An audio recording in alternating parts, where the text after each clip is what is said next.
a lot of times when I was reading a lot of these books and things about relationships and connecting with folks, I thought the answer was learning how to manage my feelings and things. And now that I've got a lot of these skills, like I'm not perfect, but I'm better at this than I was. And the answer is not managing my feelings, which I thought looked like not having them. I wouldn't have said that at the time, but that's what I thought it looked like, at least not externally having them. Now, the answer is knowing how to tell my partner what I need when I'm in my feelings. And I have that conversation when I'm not in my feelings so that they have this little toolkit of like, oh, when you are like really overwhelmed and like that looks like you snapping at me and nitpicking and needing everything to be perfect. And what you need is a few minutes alone. Welcome to Normalizing Non-Monogamy, the podcast where we interview incredible people from across the entire spectrum of non-monogamy to hear their fascinating stories. We strive to bring guests on the show who have a healthy approach to non-monogamy. However, it's important to remember that everyone does it a little bit differently, and the views and opinions expressed by our guests do not necessarily reflect our own. Additionally, we produce this show for entertainment purposes only. Please be aware that we aren't doctors or therapists. Consult a medical professional for anything regarding your health that you might learn about on the show. Enjoy! Welcome to episode 246. Take 3. We ran into some technical difficulties. Yeah, you married him. We're Finn and Emma, and today we have an interview with Bex, who is a kink and sex educator and all-around badass human. Yes, we actually talked to Bex, you probably remember, I'm sure you do. Back in June, Bex came on for our Focus Friday episode all about sexting, and today we've got him back on to talk about his journey in non-monogamy, transitioning, kink, and just about everything you could ever imagine. So this is a fantastic conversation, and a huge thank you to Bex for coming on, sharing, and for all the work that he does. If you want to learn more about his work on the Dildorks and his other educational content that he puts out there on his website, there are links in our show notes, normalizingnonmonogamy.com. Click on the podcast tab and you'll see show notes for every single episode we've ever produced ever. Yeah, that's all there. It's all there. Or just go into the podcast show notes of your podcast player and there'll be a direct link there to the show notes to learn everything you want to know about Bex. Yes. Before we jump into the interview, we do want to do a quick plug for our... Quick. A quick plug. I only call you out because when I do that, you make fun of me. Never. Anyway, for our Patreon community, if you're out there looking for like-minded people, we would love to have you come join us. And actually, I'm not even going to talk about it anymore. We have a testimonial. Neither am I.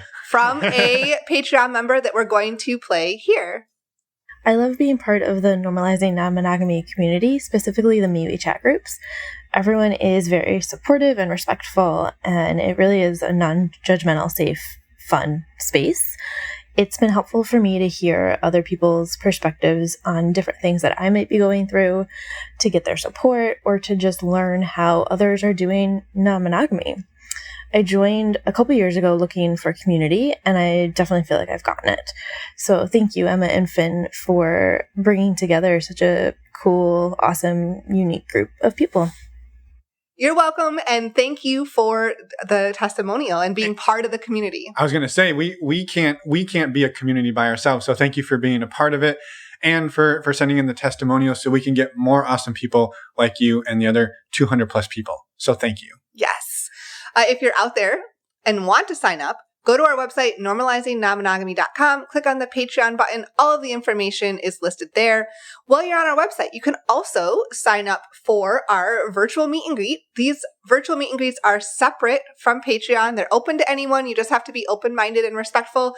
And our next one's coming up on August 30th. Yeah, I just wanted to add to there really quick. Like Emma said, these are not part of the Patreon community. These are open to anyone. And they're actually a really great way to almost test the Patreon community without committing to it, because a lot of the people who are in the Patreon community show up for the meet and greets and they're all awesome. And so the meet and greets are awesome.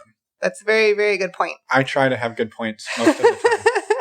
A quick reminder, our website, normalizingnonmonogamy.com, has all the information about Patreon, the meet and greet, podcast show notes, as well as you can reach out to us. Send us a voicemail, send us an email if you want to come on the podcast. If you have a comment or question, we would love to hear from you. And I think that's it. I believe that's it. Let's go and talk to Bex. I have one more thing. Oh, okay. Thank you to everybody who bought a shirt. Oh, yes. We sold almost 150 shirts, and we're super excited about that. If you bought one, you'll be getting it in a couple of weeks. Thank you. Yes. Thank you. Thank you. Thank you. We're super excited about that. And we'll be doing it again in a couple of months. So keep your eyes peeled and ears peeled for that. Yep. All right. Now let's go talk to Bex. For real this time. Welcome to the podcast, Bex. We're excited that you're here today and to dig into everything about you and your story. So thanks for being here. Yeah, thanks so much for having me. I'm really excited to get to chat with y'all this afternoon. Yeah, for sure. Well, and we've been scouring your website, learning a bit about you, but perhaps nobody else has. So do you mind introducing yourself for us and for anybody listening today? Yeah, absolutely. Hey, folks, I'm Bex Caputo. I am a sex and kink educator and podcaster. I started out way back in the day, let's say 7-8 years ago now at this point, in like sex blogging and sex toy reviewing. And from there, I moved on to teaching like sex and kink education workshops in sex shops and at like kink conferences all along the East Coast. These days, that's less of an option. So these days, the majority of my education work is done online through Zoom workshops and through my podcast. But one of the fun things about moving online is that I'm able to reach so many more people than I was able to when it was like, hey, anyone in New York City, come to this class, you know? Right. Yeah. So that's been a lot of fun. Yeah. Well, and like we're super grateful for all the work, and we'll circle back around and hear all of the details on all of the work and how it goes. Yeah. Yes. But before we do, I know you said you're a kink and sex educator, and we know that kink and non-monogamy do not have to be linked. Mm-hmm. But I guess maybe do you want to share with us like a high level of what your relationships looks like these days? Absolutely. Yeah. I mean, kink and non-monogamy are not linked, but that is a Venn diagram with a lot of crossover is the thing. Sure. So exactly. Yeah. I was not like introduced to one through the other, like I think many folks I know are. I kind of came to both independently. And both of them were things that just kind of felt natural to me. I am also in addition to being poly and kinky, I am also queer and trans. So I never felt like the normal script was for me. I was never looking at the white picket fence and being like, oh, that's in my future. So finding kink and poly was more about finding words for things that I had already kind of identified. When I remember like in high school talking to my best friend who was like much more the hopeless romantic. And we talk about how like they would have like the cute little house with their cute little husband and I would be next door just having a bunch of casual relationships because that seemed like the only way to have the thing that I imagined. And there's some avoidant attachment stuff in there that I've been addressing, but that's separate. But because the idea of like a single partner just never grokked for me. And by the time I learned like the language of non-monogamy, I was in my first like serious relationship and we had a lot of conversations and he was very monogamous. But when that relationship eventually ended, I was able to kind of start exploring non-monogamy as a single person at that point. And I have not had a monogamous relationship since. Often when people ask me about like when you talk about non-monogamy and I get the like, oh, I could never. I'm often like, yeah, I know. I tried monogamy once. It really wasn't for me, but like, it's fine. I get it. I could never with monogamy. Yeah, exactly. Like, I'm like, I know, I tried that one once. It was weird, but whatever works for you. Right. I love that approach. I love that. What, like, around what age was it that you got out of that, you got out of that monogamous relationship and saw the light, let's say. Not to say that we're doing this better, but for yourself. For yourself, right. Yeah, no, certainly for myself. That was, I was probably 22, 23. And for context, at this point, I'm 30. Okay. Yeah. Yeah. And so what did those initial days of let's do this non-monogamy thing, like I can't, like, so that's 7-8 years ago. We kind of knew we were doing it around that same time. And like the resources back then, like you're like, oh, well, there was some avoidant attachment. Like, well, polysecure didn't exist. So like you're kind of like wandering around in the dark without a flashlight. Maybe you got a candle if you're lucky. It's so interesting because 8 years ago is not that long ago, but in the way how far we've come in I know we have a long way to go, but we've come a long way in the last 8 years. Absolutely. In conversations about all of these things, like so we jump back 8 years. It's kind of hard for me to divorce this exploration with also exploration of my gender, because at the time I was also starting to learn more about, like, meet more trans folks and explore what that could look like for myself. Explore what that could look like and recognize myself in it. Both of those things at that time, I had to define to pretty much everyone I encountered who weren't already doing them. And that is not my experience these days, right? Like at the time I was identifying as non-binary, and I still do to some extent, but I'm more on the trans guy side of things. But at the time, like nowadays, both of the talking about like non-binary folks and all of that, as well as talking about polyamory, are, even if you're not doing it or exploring it, you're familiar with it, which frankly is a mixed bag these days, but is some kind of growth. Right. Yeah. Well, I'm glad you brought up how linked those two were. And I guess maybe we'll leave it to you. Like, does it make more sense to sort of talk about how the evolution of non-monogamy developed, or like to dive a little bit into like the gender exploration and learning sort of where you saw yourself in that? Because I think that's or both like, and maybe they just evolve together and you're like adept at weaving them in. So I guess how do you feel is the best way to like approach that, knowing how you live it? Yeah. I mean, so I'm not going to get too deep into gender stuff because it will derail this conversation entirely. It's a whole other one, but it was for me. So at the time, all right, we want to talk about resources we had 8 years ago. I had Ethical Slut and Opening Up. And I think a little past then I found, what the fuck is Franklin Vo's book? More Than Two. Thank you. Yeah.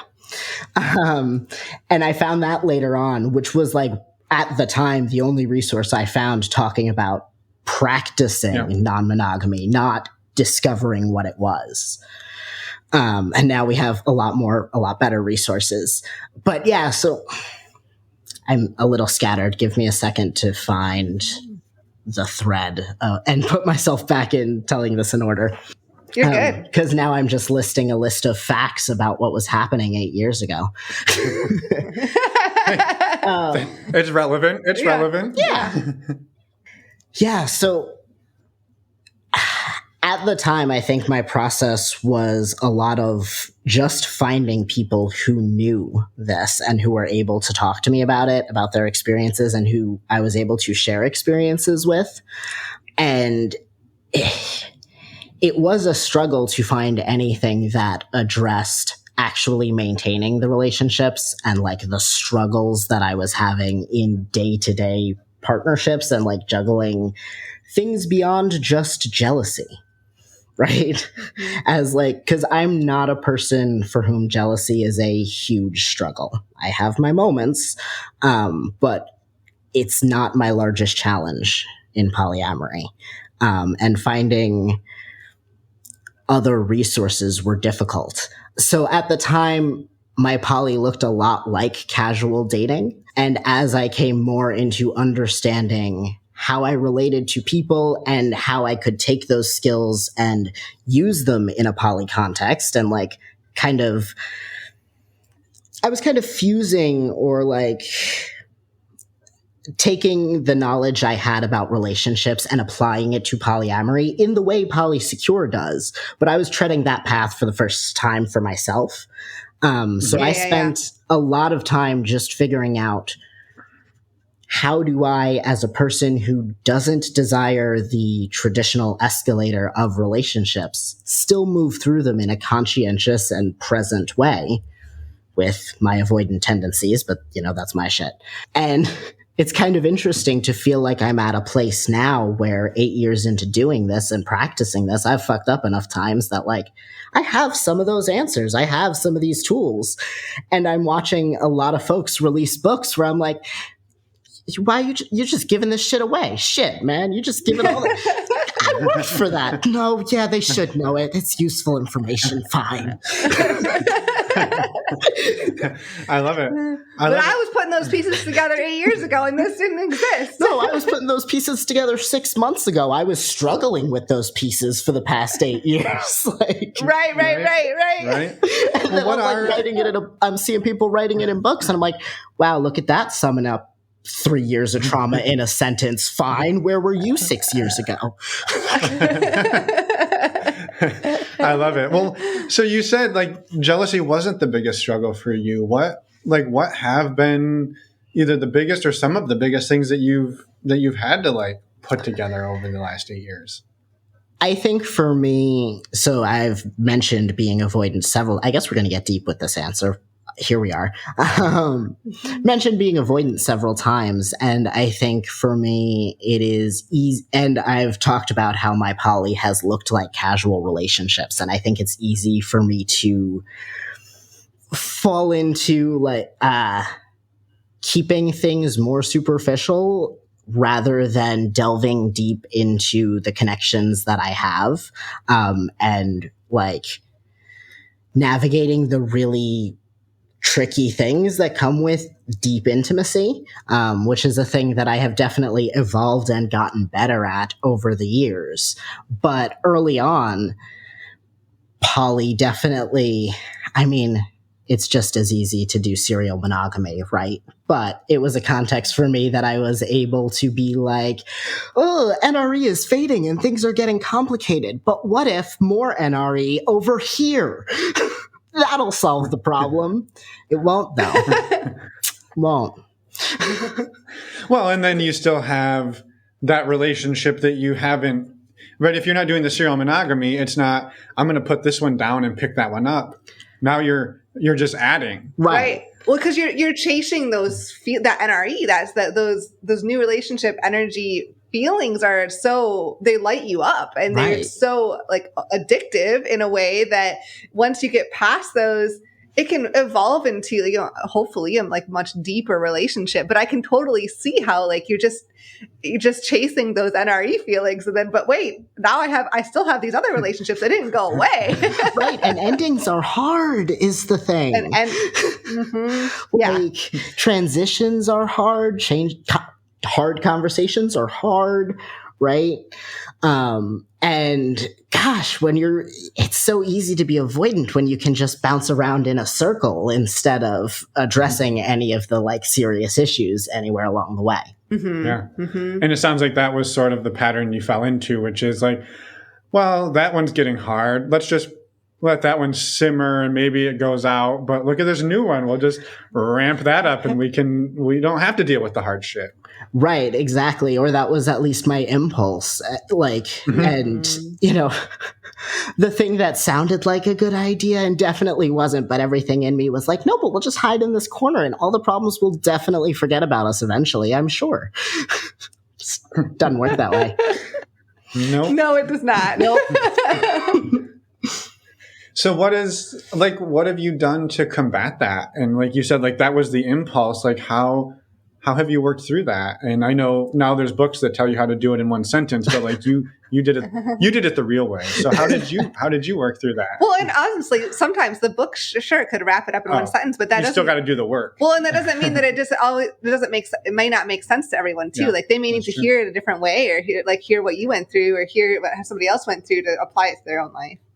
And the thing is, I've read, I'm saying there weren't many of these books for poly folks. There are a great many of these books for relationships, and I've read a great many of them and been like, wow, that's so wise. I'm so glad I live my life that way. And now, like, I'm talking about Daring Greatly, but there are a great many other books. But like now I read them 3 years, 4 years later, and I'm like, bro, you were not doing any of this. What are you? Like, come on. So you can still read it, and it still doesn't have to like click for you until you have felt the thing. And for me, the biggest learning thing for me is the moments when I have felt like shit and looked at what got me there and been like, okay, well, they seemed like great decisions at the time, but clearly for the long term, this is not great for us. Like, clearly we want something different, right? I can look at even like talking about how connection is hard and intimacy is hard. Yeah, loneliness sucks though. So the alternative of that is learning how to connect with folks. Fighting about petty shit sucks. So the answer is to talk about the hard shit that's underneath it, right? I have wound up in too many situations that I'm like, I don't like this. So what? And I keep poking at that. I don't like this because there's gotta be a better way. And generally the answer is some kind of communication under there that helps me grow to be better in relationships with folks. Yeah. And I love that. And I think one thing I know I've learned personally over the last year and a half is we've sort of transitioned from a more casual, let's call it swingery approach to a polyamorous approach. Is you recognize that you're like, oh, I've developed these tools to really like navigate relationships well. And then you go and you take that tool and you try to apply it to a different person and it blows up in your face. And you're like, well, what the hell? Why aren't all these people the same? Like I should be able to have the same conversation that I just had, but like, it just doesn't work that way. Like everybody is a different person. And brings their own life experiences along the way. Yeah. Yeah. You can think you got it all figured out in your monogamous relationship that's been going on for 30 years, and you take that same blueprint and you apply it somewhere else, and it most likely won't work. Yeah. The tools I have found most valuable, frankly, are the tools I have for me and my own brain, because like that is a big thing I have learned in the last couple of years. I definitely have ADHD and maybe some other flavors of neurodivergent, right? But we all also just have feelings and complicated brains. So, this applies to everyone. There a lot of times when I was reading a lot of these books and things about relationships and connecting with folks, I thought the answer was learning how to manage my feelings and things. And now that I've got a lot of these skills, like I'm not perfect, but I'm better at this than I was. And the answer is not managing my feelings, which I thought looked like not having them. I wouldn't have said that at the time, but that's what I thought it looked like, at least not externally having them. Now the answer is knowing how to tell my partner what I need when I'm in my feelings. And I have that conversation when I'm not in my feelings so that they have this little toolkit of like, oh, when you are like really overwhelmed and like that looks like you snapping at me and nitpicking and needing everything to be perfect. And what you need is a few minutes alone, right? Being able to give my partner those tools have been some of the most helpful things for me, because I am gonna have bad days, and it's more helpful for my partner to know what to do with them than for me to hope I'll get to a point where they go away. Yeah, well, and it happens in reverse too, right? Because if you can sort of show this path to a partner, it shows them that they can have that same path with you, and then you're both on this path together of like, how do we work together in these moments where we're both not our quote unquote not our best selves? And that's definitely been a fun thing to learn during the pandemic when I have gone from long distance to living about a mile away from my partner. Yeah, and that was actually brings me to what I was going to ask of what is your current relationship like constellation? Yeah. So I have one primary relationship. I have several I do porn, so I just fuck casually through that and have friends that I play with through that. But I have one primary relationship with my partner who also, we do not use hierarchy, but I have a relationship that from the outside would look, we're established. We've been together 2.5 years or so and spend most days together. And they have another partner who they are married to and have been with for 10 years that they live with. They live with more or less part-time with each of us up the street. So that is our little cluster of a polycule right now. They're actually moving into my apartment building soon, which is very exciting. We're going to be a stairwell away. Yay! And yeah, we don't use hierarchy, although obviously we do recognize that like this kind of cluster of a polycule does take practical priority in our lives because we do share a lot of resources. Otherwise, we more or less practice what we like to call kitchen table poly. I want to at least be able to say hi to someone you're dating at a party. I feel really uncomfortable if that's not on the table. Yeah. Yeah, I totally get that. And the inherent hierarchy, I think, is such a complicated one to like sort out sometimes because people are like, I'm not hierarchical, but you're like, okay.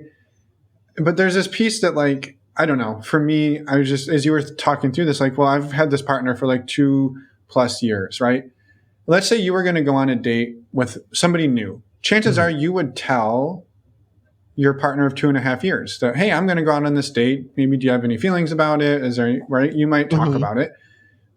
But the person that maybe you've now gone on like 3 dates with, you may not tell them, oh, I'm going to go on a date with my partner of 2.5 years, not because they're less of a person or they're not on the hierarchy with you, but just there's just some like practical inherent things that happen when you've been in somebody's life for much longer. Like you just, things just happen differently. And it's not like, well, this person's more important or this person's more of a human than you. There's just practical hierarchies that develop. Right. Like they are a core person in my life. They're going to continue to be. That also I recognize puts them in a bit of a power dynamic over new folks that I am dating or like, considering playing with and that sort of thing. For us, like it is important that we're non-hierarchical. And for us, that doesn't look like everyone gets equal time and treated exactly the same and that sort of thing, because that's not practical and that's not what every relationship needs. It looks a lot more like every relationship has the potential to become whatever it's going to become. Like there isn't the ceiling of another relationship trapping it or boxing it in a particular way. If I meet someone and come to my partner and say, hey, I'm feeling XYZ sort of way, the conversation is going to be, okay, how can we accommodate this relationship into our relationship in a way that is respectful of my partner's feelings? It is not going to be, excuse me, partner, what can I do with this new partner? Right? Like we don't have veto in our relationship or anything like that. So we treat each relationship with equal respect and equal opportunity to become whatever it is going to become. But that doesn't look like the same cookie cutter relationship across the board. Yeah, totally get it. Thank you. Yeah. And you had mentioned a minute ago too, that during COVID, I'm assuming it's this partner that was long distance and now is not long distance. Yes. Is that correct? Yes. And getting even shorter distance. And now it's going to be even shorter distance. Yeah. How was that transition? Yeah, it's been good. We were New York to Jersey, so it was not terribly far. I've been in much longer distance relationships. And it was totally fine pre-pandemic. It was a train ride away. But early 2020, like that became a very different story. So by November 2020, they were moving to Philly for stuff with their other partner. And I came down frankly, I saw the rent prices and came down here to meet them. One bedrooms in New York and one bedrooms in Philly are a very different story. So it was nice. It's been really nice living closer to them. It has been definitely, and like, there has definitely been adjustments around like, even just how much do we want to see each other versus how much time do we have to see each other and what makes sense and whatever with our lives and other relationships and this and everything. But a lot of that is just logistics. It's been surprisingly seamless, which is quite nice. And I'm excited to have them in my building, though I am still very happy to have my own apartment. It is the best thing about moving to Philly. Yeah, your own space. Yes, it's all mine. I love it. Yeah, I think it's interesting that like the thought, right, of when you have a long distance relationship, it's easy to put boundaries in. They're sort of created for you in a lot of ways. Mm-hmm. And now I can see, and here I am like introducing problems into your relationship, but like now I can see like you live in the building together and it's so easy to be like, well, why wouldn't we just have breakfast together and dinner together and watch a movie together every night, right? And and then you can really easily be like, what happened to me? Like, where did I, like, now I am so enmeshed with this person, but whereas the distance, like, it forces you to be like, yeah, I want to see you every day, but like, well, that's not practical. And you don't have to really like face that. Like, what do we do about this? Right. And we both work from home. Like I said, I'm a sex worker. I make my schedule, right? And they partially work from home and also do, sex work and things. So we have fairly flexible schedules. And it's really like, I love seeing you. Of course I want to see you all the time, except I love seeing you more when I'm seeing you in an amount of time that also leaves me time to do the other things that matter to me. Right? Whether that is work things that I'm going to get stressed about if aren't done, or just the things that I enjoy in my alone time. Right? Which is going into this. Obviously, like we said, I'm very aware that I'm very avoidant and also introverted. This is the thing that we said, like, this is the thing we have to watch out for when we're moving. Like, it's, we're moving closer. This might be a problem. We're clever boys. We're like 12 months into living together and we're like, it happened.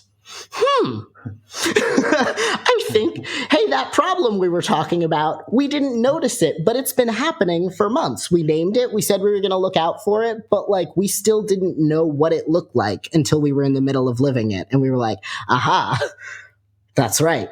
Right. And we were able to then course correct. So like, I don't know, again, it was another instance of me being like, I know what I am looking for. I have read the books. I know the things I'm supposed to know. And I still didn't know what it felt like in my body until I was experiencing it. And now I'm like, I get grumpy when I need alone time. I get prickly and mean in ways that I don't like. So it was a process of learning what that looked like and learning what the right amount of alone time to avoid that is. You know what I mean? Yeah. Yeah. I appreciate you going into that because my question was going to be like, how did it sneak up on you? And like, what did it look like? And it sounds like it looked like exactly like that. But what I'm curious is like, did you and your partner both notice it? Or was it sort of like one of you was on the like, this is amazing. I could do this 10 times, more. And the other one is like, yeah, it's amazing, but also no, it's not. Like there's too much here. Like were you both sort of in the like agreement that like something needs to change, or was it this now there's an imbalance there too? It wasn't so much that one of us like noticed and the other didn't. I think we both noticed that like something keeps happening here and I don't know what it is, right? Like I was talking earlier about like fights about little stupid things, right? Little nitpicky things or whatever, right? Because it's not like an alarm goes off in my head that is like, aha, we have reached, like, I'm not a sim with a little bar that is like, ding, my social interaction is done. Now we move on to other things, right? I just notice the ways my mood shifts, the way like energy in my shoulders, the way I'm not feeling excited about things, right? I can look at it's very physical. It's the ways that I respond to things. And like, they'll say something, I'm like, and I'll like snap back. And in my head, I'm like, dude, why you gotta be a dick about it? Like, why are you talking to them? Like, you love them. Why are you talking to them like that? Right. And in noticing those things, I was able to label them. And that's how it kind of approach. So like, yeah, they had noticed sometimes I get prickly, but it was a process of finding the pattern of when that happens, you know? Yeah. Mm-hmm. Yeah. Well, thank you for going into that. And especially for somebody who's never experienced that, you know, I don't, never snapped at Emma, never been a dick. So it's really good to hear about it from somebody else's lens. No comment. No comment. Exactly. She can verify. Along this journey, how has it gone being open with other people in your life about, well, I guess gender is a whole nother topic. I'm going to focus on the relationships right now, but feel free to weave them in however you want.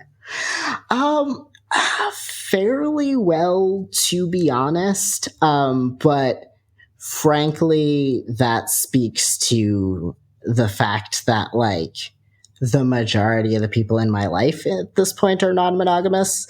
I make a living doing sex work and sex education. So, and like in my free time, I do a lot of like kink volunteer work and stuff. I don't meet many monogamous people that are weird around poly folks. And for the most part, it's actually the only thing. Except for the other poly folks, we're all a little bit weird around each other. Just an important thing to clarify. I was like, wait a minute, I'm one of those people who's weird around poly folks. But. Yeah, yeah. Well, certainly, but for the most part, it has been pretty okay. I get like at worst, I get the very curious people, and polyamory is low on my list. That I am very comfy if you're curious about my polyamory. There are much weirder things that people get very curious about. Don't you get jealous? Well, gosh, no, I don't. That conversation I'll have all day. Yeah. I'm sure, especially as, you know, a sex worker and as a like sex educator, like I'm sure the curiosities you get there too is just not even probably in comparison. Exactly. And even all of that is better than the like, so what's in your pants that you get just existing as a trans person. So, you know, again, poly conversations, that one's fun, especially because, like I said, at this point, I'm so enmeshed that like, the questions I get from monogamous folks are sometimes interesting to me in that way of like, wow, I've never even considered that one. Like, I guess that would be an impression you'd have. No, we're going to unpack that many times, but okay, interesting. Mm-hmm, yeah. Mm-hmm. Yeah. And it's wild, the stuff that like after years of being in this space that is so second nature to you or to us, and then you're talking to somebody and they ask a question and you're like, well, I don't know how to answer that. Like, it's almost sometimes it's like, well, why is the sky blue? And you're like, I don't know. Because it is like, that's the way it is. And but like, how do you explain something like that? And I totally get that. Yeah. Yeah. It is always a little interesting though, to like suddenly think about my relationships in that way sometimes. Cause sometimes the answer is interesting. It's like, wow, I haven't considered that. No, that's not a problem for me for these reasons or whatever. Yeah, I love it. Well, you've touched on kink a few times, and in reading your bio online, I came across one of the favorite things, which was that you insisted on eating your food out of a dog bowl from age 8. And so I would love to hear how kink, like, has evolved and been woven into this whole journey for you over, your entire 30 years? Yeah. That's one of my favorite, little anecdotes. Cause for me, I found great joy in pretending to be a cat for a good long time as a child. And then when I was older, I looked back and went, oh, that makes sense. Yeah, that checks out. But for me, kink, again, much like a lot of this, came fairly naturally to me. As a teenager, started getting curious about sex and exploring it, and kind of my natural instinct was like, this seems neat, but how do we make this weird? And it's where I wound up where I am now. And it is, for me, it is core to the way I have relationships. Not everyone looks at kink as an orientation, like a sexuality. Some folks come to it as a way to have fun or whatever. For me, it feels very core to the way I relate to people, the way my queerness does. For me to have really intimate, connective relationships, there usually does have to be some sort of kink dynamic involved, right? Some sort of kink connection or mutual play there. And for me, it serves kind of two functions in my life. I look at it both as almost a spiritual practice, as a way of connecting with myself and my body in the vast ways that I can experience this meat suit that I inhabit and the world that I live in, and ways that I can connect with people, right? And ways of, I don't know, connecting with whatever my deeper self is, whatever that big, question. And at the same time, it's grown-up playtime. It's make-believe. It's fun and games with other adults. It's, again, a way to connect, a way to experience feelings and care deeply about things that ultimately don't matter. That, I don't know, when I'm in service to someone and working on a task for someone, it is the most important thing I have ever done. And if I fail at it, I'm still going to eat that week. I'm still going to pay my rent. My boss isn't going to be mad at me. We don't have opportunities to do that as an adult, right? And it feels really fulfilling to play that out with my partners in whatever kind of structure or box we decide to put it in that day.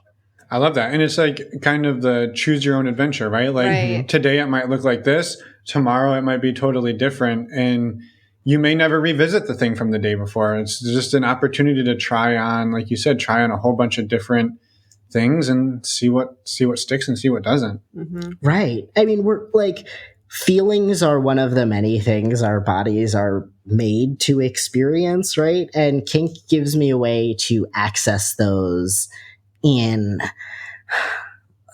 less high intensity situations, right? I can play with fear. I can be scared for, a half hour with someone I deeply trust, right? In the same way I can go to a haunted house or watch a horror movie, right? To just try on that adrenaline and feel the conclusion of that feeling. And I don't know, for someone with anxiety, getting through the scary feeling and surviving it is a thing that makes me feel powerful and helps that scary feeling feel a little more conquerable, right?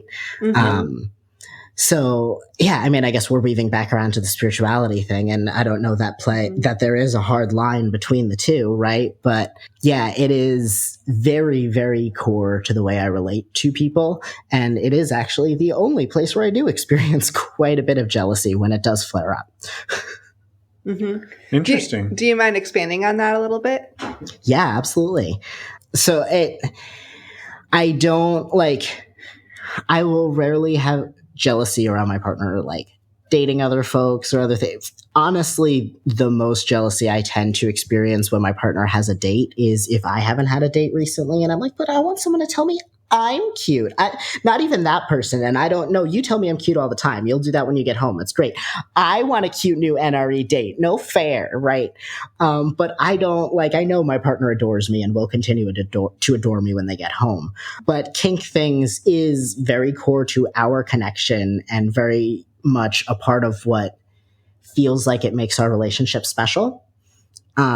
So I don't have a problem with them doing kink things with other people. I enjoy it, and I like poking the bruises they get and other things.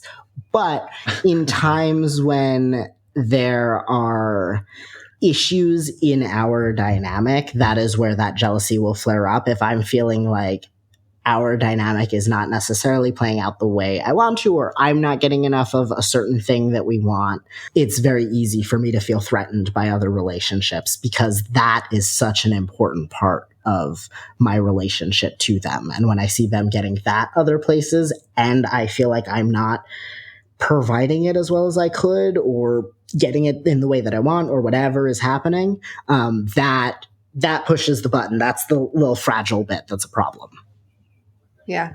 It's insecurities there. Yeah. It's like in the deep insecurity in a relationship is sounds like around this one thing. And it links. It's especially because just a minute ago, you were talking about how intensely the kink dynamic will relate to just your overall feelings and emotions and, you know, eliciting fear and working through anxiety. And like, so it impacts obviously your whole person. And if that's something that's really core, that you feel is really core to that relationship, it makes complete sense that you'll have more insecurities and jealousy around that specific thing than other things in your relationship. Yeah, exactly. It's the thing that feels like it defines the way I connect to them, right? And I connect to them in a great many ways, but it is a very core piece. Similar, like one of the other things we often joke about that is a big jealousy trigger is the first time I'm going to show Battlestar Galactica to someone else. Because I showed Battlestar Galactica to my partner for the first time. I've seen it a great many times, but they hadn't seen it, and we watched it together early in our relationship and like bonded over it because it's a phenomenal show and I have a lot of feelings. But the first time I'm like hanging out with someone and I'm like, oh my God, you've never seen it? You need to watch it because I'm gonna do that. That's also gonna be just because it feels so core to what our relationship was and the forming of it. Yeah. Well, and I guess that point too, that's something I've thought a lot about of like when I feel jealous or insecure, what are, I don't want to control or add something that limits the other person, but what are things I can ask for in that relationship that, are things that could be between us. So a term of endearment that only we use with each other. And it's not that goes like, that's just banned from ever being used, but it's special between you two. And it's almost like you can, to me, those, if you can find little things like that to kind of, I don't know, help find some connection that's just between the two of you and can help some of those other things be easier.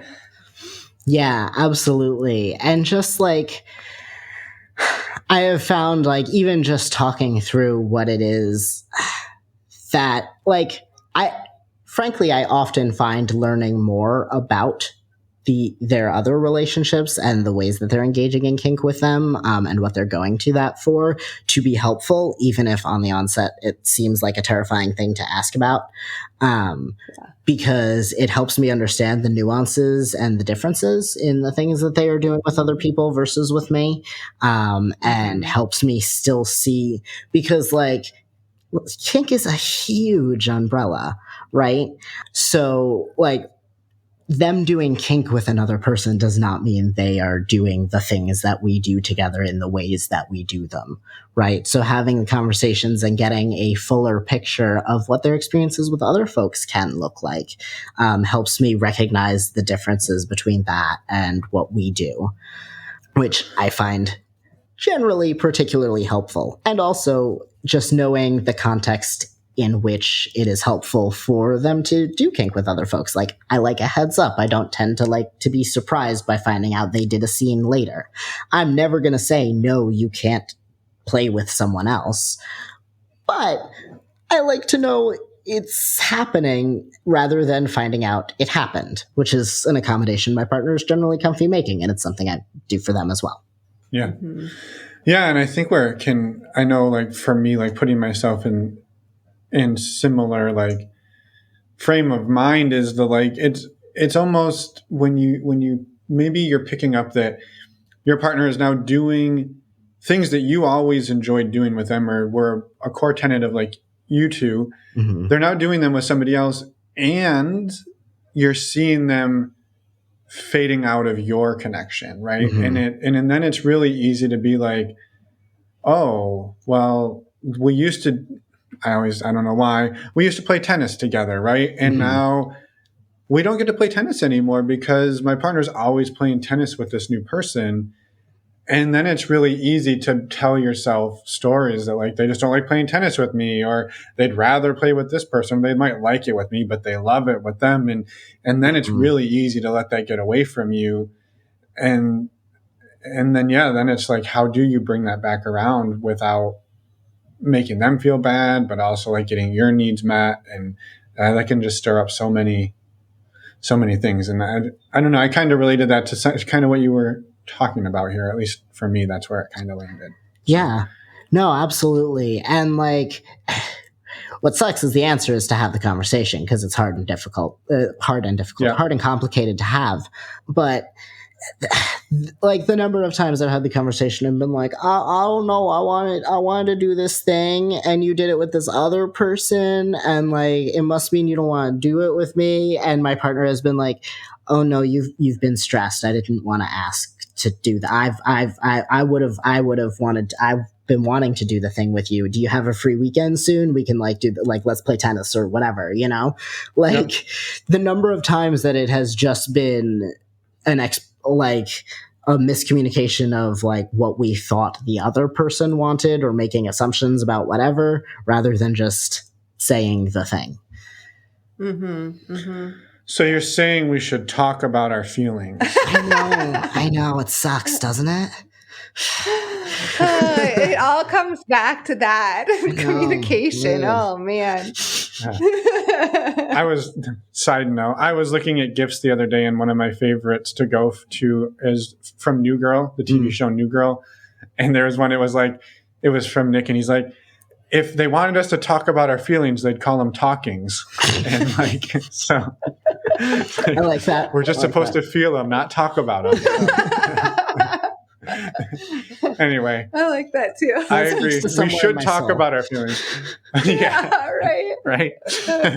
Amazing. Well, I know you earlier were concerned that the conversation maybe about transitioning and gender would derail our conversation. If you're comfortable talking about it, like, I'd love to give you the platform to do it here, because I think it is, I mean, obviously a core tenet of who you are, but knowing there's so many people out there listening that are, potentially at the start of that journey or somewhere in that journey. And it's still, I can imagine, a very lonely one. Like, there's not that many resources. So we'd love to give as many resources as we can about that. Yeah. I would say, so if I have one thing that would have been helpful for me to know early on, or that was like the most helpful thing for me to learn early on, I suppose, was detaching the idea of exploring my gender as something I had to be as a process of fixing something broken or wrong, right?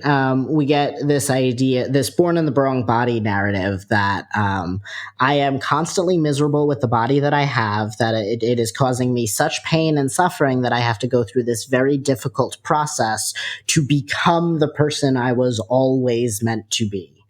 That's a narrative that is created by doctors who were studying, cis doctors who were studying trans folks. And it is perpetuated because they said, this is what a trans person looks like. You give these people medical care. And the thing is, trans people are not idiots. So we read the definition of what is required to get medical care, and went in and went, yep, totally the wrong body. Yes, so sad, so miserable. Fix it, please. And got the medical care that we needed. But we wound up with this story of legions of miserable people who are just scraping at anything they can to feel a shred of happiness in their body. And that's not what my exploration of my gender looked like. I didn't hate my body. I was mostly indifferent to it. And I was like, I don't know, it seems fine. This is the thing that I wound up with. I've never known how to feel any different about it. It's just kind of here. But I had conversations with non-binary folks and folks outside, folks with more interesting presentations of gender, and saw reflections of myself and started exploring and kept exploring. And each time I moved in a more masculine presentation, I felt exponentially more comfortable in my body in ways that I didn't realize were an option. I compare it to like putting on glasses for the first time and being like, holy shit, the world, this is what the world looks like? This is what y'all have been seeing all this time? Right? Each step I made towards a more masculine presentation, I was like, shit, I could feel like this in my body. I cannot think about my body every day. I cannot wonder about how my gender is how my gender feels in my body, if it's presenting the way I want it to every day. My body can just be a product of who I am, like a piece of who I am. And that was not something that I had ever really considered. So for me, exploring my gender was a process of chasing joy and chasing what felt at worst neutral and at best fantastic to inhabit in my meat suit. Not a process of running away from deep misery. Like looking back, I'm like, shit, that did not feel anywhere near what this felt like. But in experiencing it, I was like, I don't know.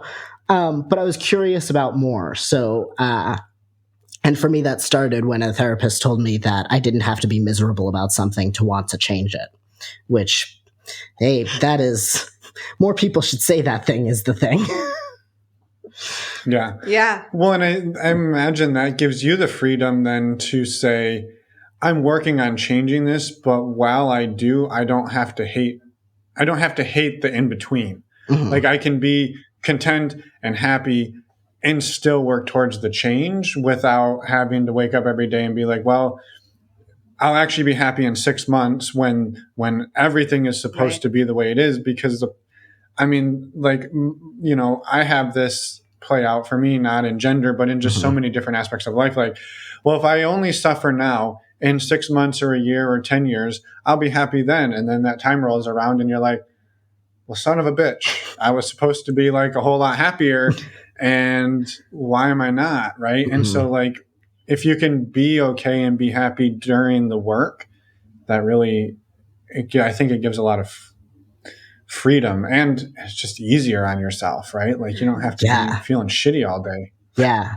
You would think that was not how I managed to do it, but that would absolutely have been a better way. There are definitely steps along the process. Like, the thing about medical care in the States is you decide things and then they happen.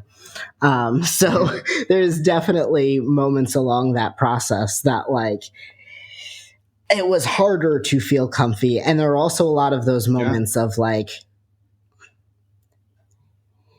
there were moments of fun of exploring gleefully living in that moment of exploration. And then the other side of that coin is, oh God, where am I even going? Am I, what? The other side of exploring is lost, and like brains flip back and forth between the two. And like, so it was a phenomenal process and a difficult process. And I scoff at people who talk about like, are you transitioning versus have you transitioned, as if it's a process that like happened. No, I am just a trans person. Like my gender is evolving and is going to continue to evolve. And it is nowhere near as in flux as it was 5 years ago. And it feels really fantastic to be at a like settled and comfortable place in that. Yeah. But that doesn't mean you necessarily have to stay there. Like just with anybody, like that change can be, like change itself can be on a different spectrum as you go. Like the amount of change that's happening at a certain time. Right. I feel like it's the difference between, so in the past when I was exploring my gender, I was kind of forging new ground into a forest I had never been in before. And now I've set up a base camp. And when I want to explore, I can wander out into the woods and go over to Femlandia or, Butchville or whatever and do what I want to do. But I have a home base that I feel cozy in and that has all the things that make me happy that I can come back and land in. And that is not something I had in my early 20s. And that, while not directly related to my relationships and all of those other things, is a degree of stability that made all of those other things possible. Without that central stability and understanding myself, I was not going to be able to explore the kind of connections and relationships I've been able to in my late 20s and on. Mm-hmm. Mm-hmm. Yeah. Mm-hmm. I love it. Well, thank you for diving into that a bit because I just, it's such an important part of who you are, but I think it's for anybody listening out there to understand that better. Right. And I think also the more people that we can expose to this, the less people are going to come up and go, "What's in your pants?" Right? Because they're there's so much more.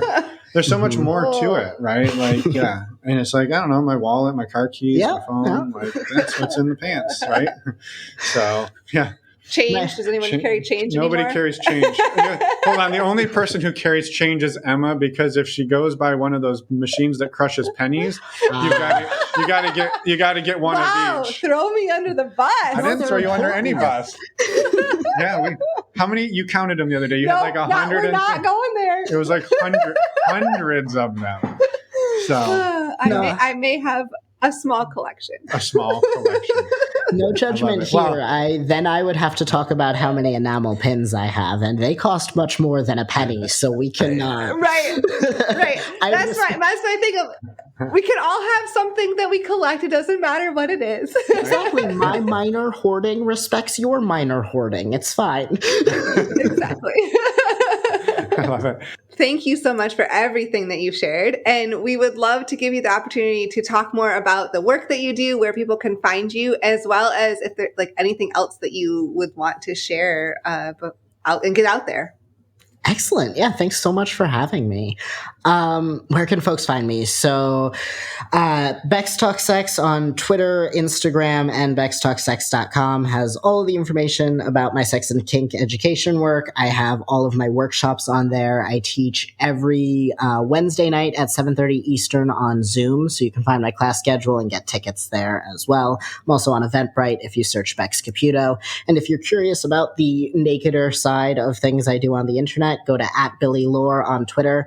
Rest of the links exist over there. Don't worry. I'm real good at letting you know how to pay me. Love it. People can find you. Excellent. Yeah. Yes. To all of that will be in the show notes.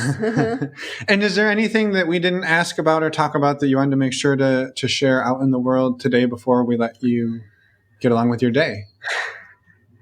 Gosh, no, I feel like we were pretty exhaustive. This was a really excellent conversation. I had a lot of fun talking to y'all. Yeah, of course. One thing I do not think you mentioned, your podcast. Oh, yes, duh. I also have a podcast, and this audience of podcast listeners is probably interested in it. My podcast is called... The reason I didn't is because the spiel I just gave you is my end of podcast spiel, which just... Right?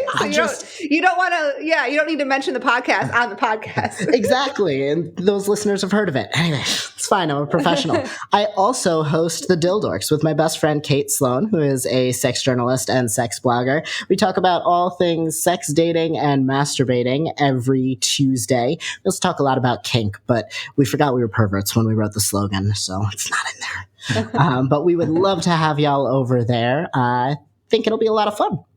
Awesome. Cool.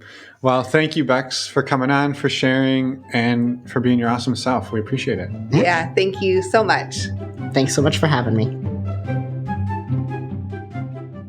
And we're back. A big thank you to Bex for coming on the show, for sharing your story, for all of the amazing work that you do, and actually for coming on the podcast twice. That's right. We really appreciate it. It's an elite group who's That's been true. on the show twice. So thank you, Bex. And actually in the same day, we recorded both of these back to back. We did. It was a marathon session. It was.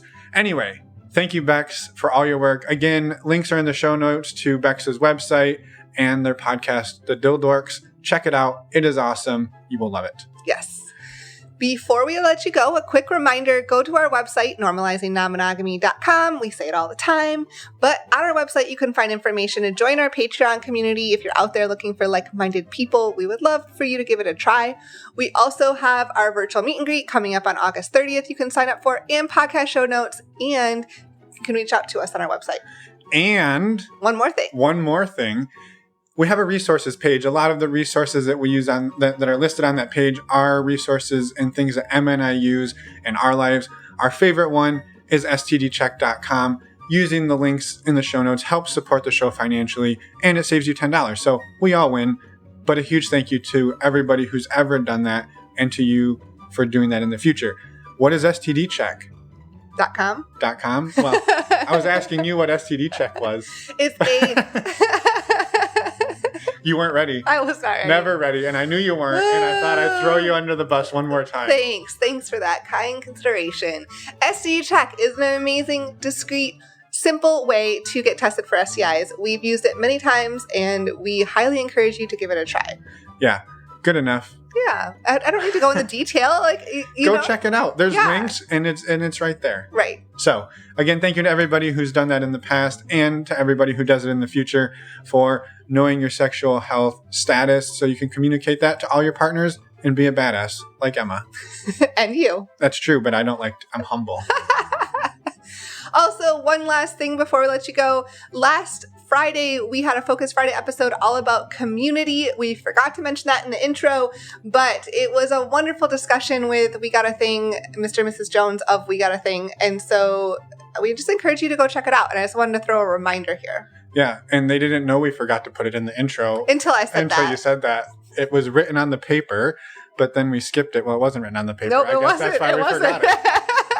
They didn't know that either until just now. No, now you give them all our secrets. Well, the people who listen... Oh, hey, while we're here at the very end of the show where nobody's listening... Right. No, people listen. Thank you to the handful of people who got the joke, the reference that we made. From last week. We got 2 emails, actually 3 emails. Yeah, we did. From people who got the can confirm reference. Right. From... Are you going to tell them? Letterkenny. Yeah. Yes. Which, I don't know if I would say it's a good show... But it is a show. It's a very creative show. That's a word. Yeah. On Hulu. It's unique.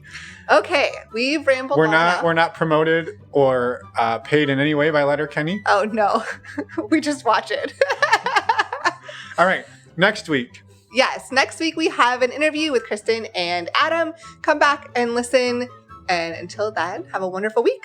We'll see everybody in a week. Bye, everyone. Thanks for listening.